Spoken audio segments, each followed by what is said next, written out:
It wasn't too long ago that a person who thought he was being watched all the time might have been written off as a bit delusional. But nowadays, he'd be living in reality. Take Google. It's been secretly working with one of the world's largest healthcare nonprofits to gather tens of millions of Americans' medical records. The newly revealed initiative is called Project Nightingale, and Google claims there's no foul play. To be clear, under this arrangement, Ascension's data cannot be used for any other purpose than for providing these services we're offering under the agreement, and patient data cannot and will not be combined with any Google consumer data. Google says the project is just helping healthcare organizations improve the experience they provide. But the company's going about its business without any of these people's consent. What's even more unsettling is that it's completely legal. A lot of regulations and laws would need a refreshing, if you would like to call it refreshing, because a massive amount of data are now collected in different ways. We are surrounded by more and more devices every day.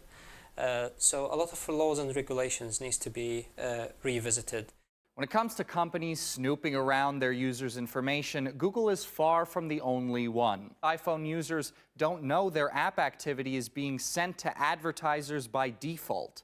That doesn't exactly seem to correspond with Apple's slogan.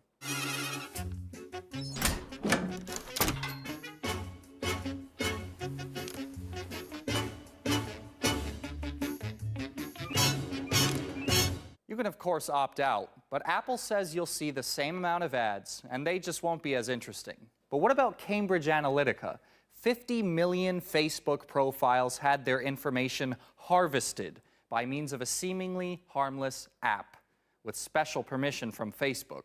They had apps on Facebook that were given special permission to harvest data not from just the person who used the app or joined the app, but also it would then go into their entire friend network and pull out all of the friends' data as well. And that's just the tip of the iceberg.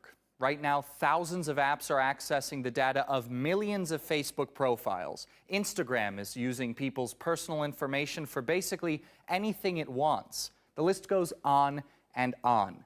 Maybe those crazy people were right after all.